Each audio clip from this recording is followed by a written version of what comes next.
Imagine you pour your entire soul into one book, the best work you will ever create, and your government sells it off as scrap paper while you can barely afford to eat. That is what happened to Herman Melville. On paper, he just wrote a story about a whale.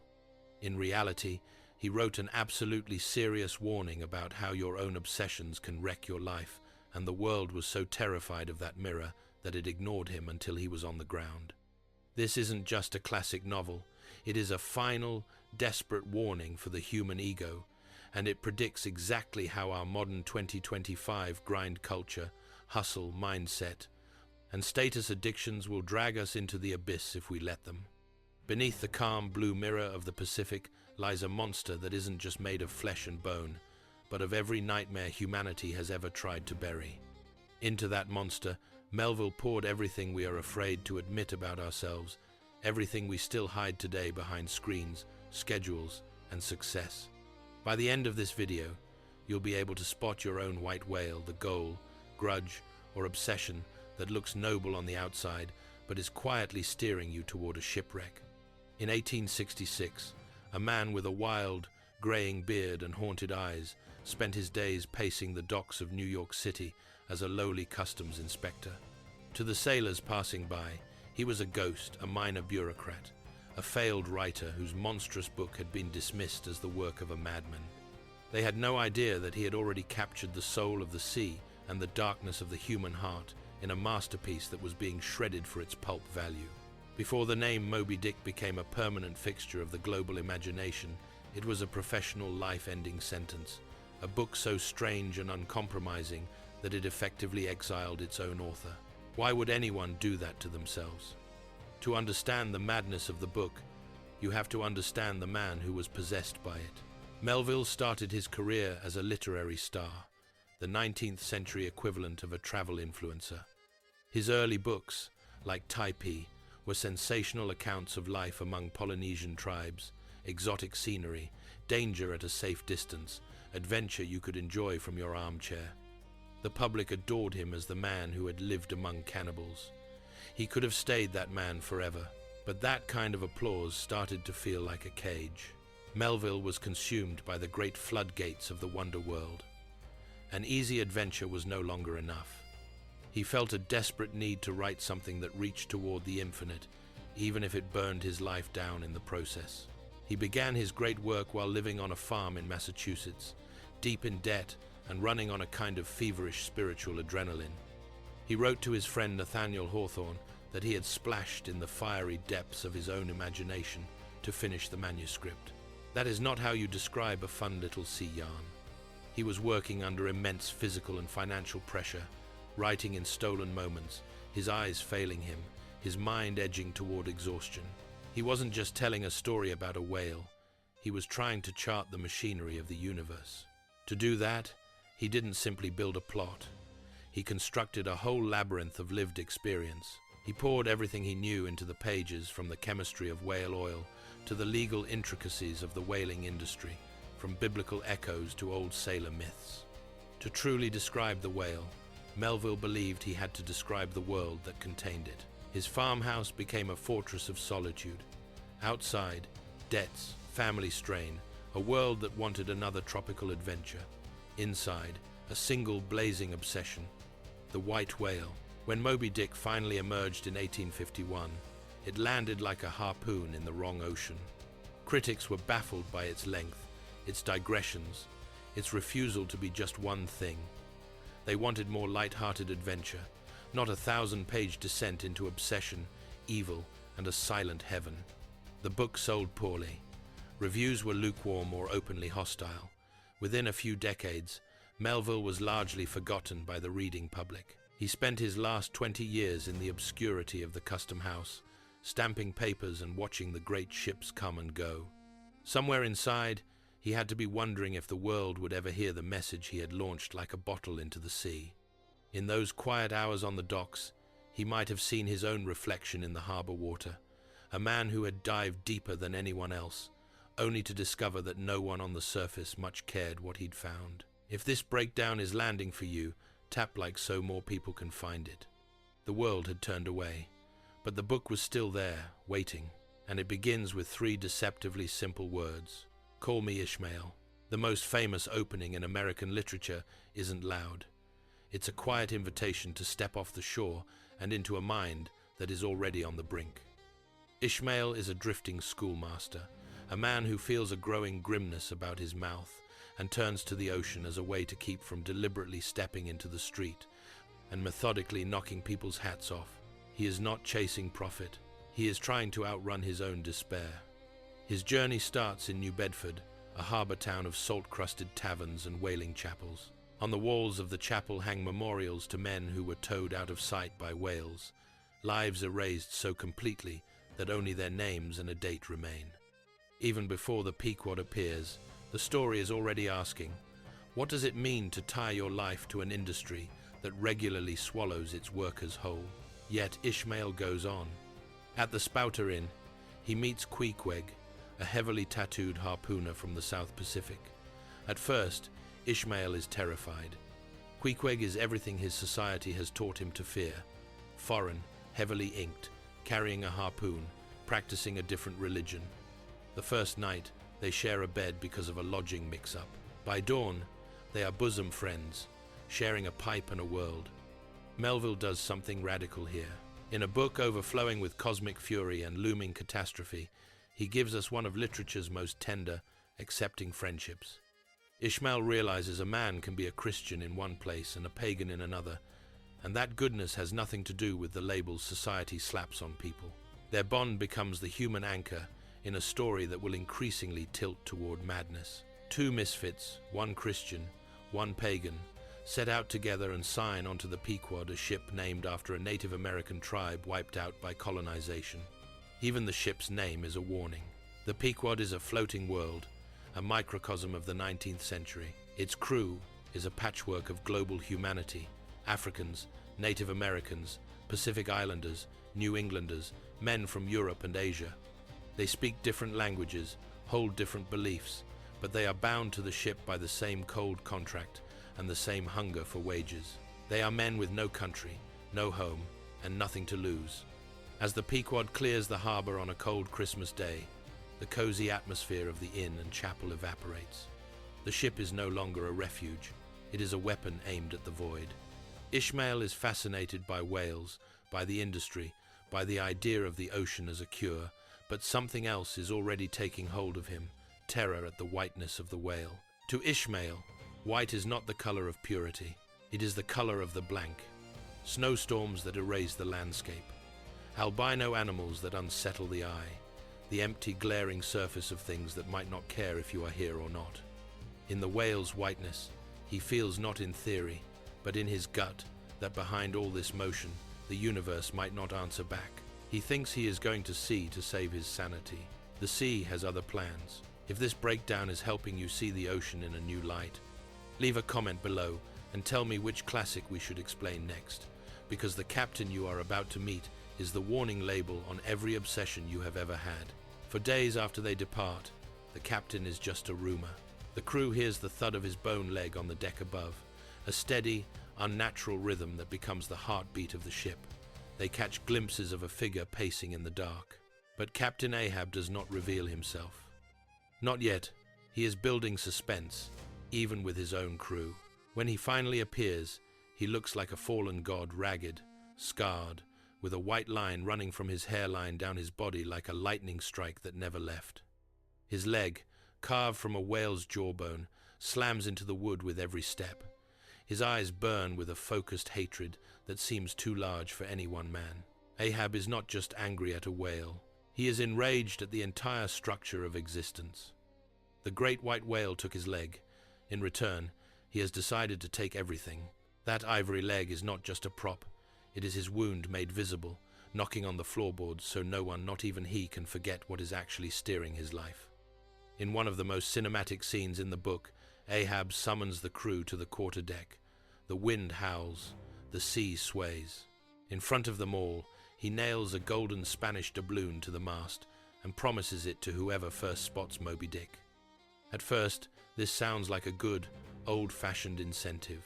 But the coin is a mirror. Each man who looks at it sees something different reflected. His own greed, fantasies of glory, hunger for meaning. Ahab uses their desires like handles. He grips, twists, and turns them until they are not just employees, they are disciples. This is not leadership, it is indoctrination. He does not merely want their arms and backs, he wants their souls. In a dark parody of communion, he makes them drink from their harpoon sockets, swearing an oath to chase the white whale unto death. Only Starbuck, the first mate, hesitates. Starbuck is the voice of reason on board. He believes in duty, in providing oil for lamps, in coming home alive to his family. He calls the whale a dumb brute that struck out of blind instinct. For him, hunting whales is a job, a hard and risky one, but not a holy war. Ahab wants no part of that sanity. I'd strike the sun if it insulted me, he says. There it is. Ahab will attack anything, even the universe itself, if it dares to defy his will. To him, Moby-Dick is a mask hiding a cruel intelligence, and if he can pierce that mask, he can strike at whatever malevolent force he believes runs the world. The tragedy is not just that Ahab believes this, it is that almost everyone else decides to believe it with him. As the Pequod plows deeper into the Pacific, the crew's individual identities begin to dissolve. Harpooneers, deckhands, craftsmen, they are still there, but their names matter less and less. Under Ahab's glare, they become extensions of his ivory leg, passengers on a mission that is no longer about wages and oil. The ship itself starts to feel like a hearse for their collective ambitions, driven by a man wearing a crown of iron nailed straight into his skull. At this point, you might be thinking, surely reality will interrupt this madness. It does, but not in the way anyone hopes. Sharing this video helps us keep these great stories alive for a new generation. So please pass it on to a fellow book lover, because the next part of this voyage is where Melville stops being symbolic and shows you, in horrifying detail, how obsession is paid for. Even as Ahab rages at the heavens, the brutal work of whaling continues. Melville pauses the narrative again and again to walk you through the mechanics, the chase, the harpoon throw, the final line that can snap a man's bones like twigs if it wraps around him. The long tow back to the ship, then the real work begins. The Pequod becomes a floating slaughterhouse. Blubber is stripped from the whale's body in vast spirals, hoisted on board, chopped, and fed into giant cauldrons called tripods. These are fueled by the whale's own fat, burning hot enough to make the night sky glow. The deck turns slick with oil. Smoke coils into the stars. The ship becomes a kind of mobile hell, lit by the very creatures it destroys. This is the industry of life ending. Majestic animals turned into gallons of oil and pounds of bone.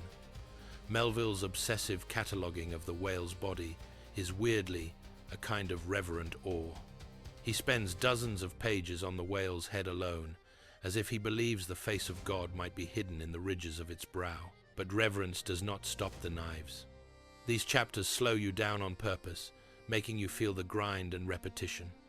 The romance of whaling dissolves. What is left is danger, boredom, labor, and the constant possibility that the hunter will become the hunted. The whale is not a monster until the men decide to treat it like one. Then, slowly, the universe starts to send warnings. The Pequod encounters other ships. Each one carries a message Ahab should heed. Samuel Enderby's captain has lost an arm to Moby-Dick. Unlike Ahab, he has chosen to let the whale go. He jokes, drinks, and continues his business.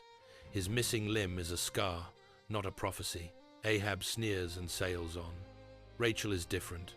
Her captain is searching desperately for a missing whaleboat carrying his young son, lost in a recent chase with Moby-Dick. He begs Ahab for help. Ahab refuses. He cannot spare the time. His own vendetta matters more than a father's grief. In one of the book's most chilling reversals, the man chasing a single whale abandons the most basic human duty to help someone else searching for a lost child. By now, Moby-Dick is no longer just an animal. He has become a titan, a symbol, and a mirror. Every captain who meets him must decide what they love more, their own obsession or the lives entrusted to them. You already know which Ahab chooses. The deck grows slicker with oil, the air thicker with the smell of burning fat, a grim prelude to the moment the white hump finally breaks the surface. The crew thinks they are the hunters. The reader knows better. The horizon has stopped being an escape. It is a cage, and the whale is holding the key.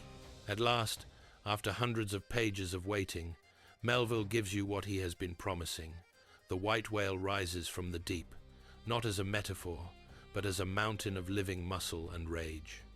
What follows is a 3-day chase that feels like the world tearing itself apart. On the first day, Moby-Dick tests them. He surfaces, smashes boats, then disappears, as if measuring the ship and the men who dare to pursue him. On the second day, the damage deepens. More boats are broken, men are flung into the sea, the water boils with foam and blood. Still, Ahab presses on, his fury growing with each failed attempt to land the harpoon. On the third day, the inevitable happens. They close in. Ahab finally gets his chance. He hurls the harpoon, line coiling and whistling, only this time it loops back around him. In an instant, he is jerked out of the boat, dragged through the air, and towed out of sight by the very creature he sought to conquer, his body bound forever to the whale he wanted to master. One man's desire to strike at the heart of existence has ended with him literally roped to his idea of God and yanked into the unknown. But the whale isn't finished. Moby-Dick turns his massive head toward the Pequod. He charges. The ship splinters under the impact. Water pours in. As the vessel founders, it creates a vast whirlpool, dragging men, timbers, harpoons, and the golden doubloon nailed to the mast down into the creamy silence of the Pacific. The entire floating world we have come to know, its cultures, its labor, its dreams, disappears in minutes. And then there is quiet. One man and one object break that silence. Ishmael survives, clinging to the coffin. Pequod had once ordered built for himself when he fell ill and believed he would soon pass away. The coffin, repurposed as a life buoy, bobs to the surface just in time. The thing made to carry him into the grave becomes the thing that holds him up. For a full day and night, Ishmael floats on that coffin in a soft and dirge-like sea. At last, Rachel appears, the same ship whose plea Ahab had rejected, and hauls him aboard. The father who lost his son now rescues the man who lost everyone. That is Melville's final quiet payoff. Not victory, not revenge, but survival carried on, a symbol of mortality, saved by a ship of grief. The white whale takes everything from those who chase it.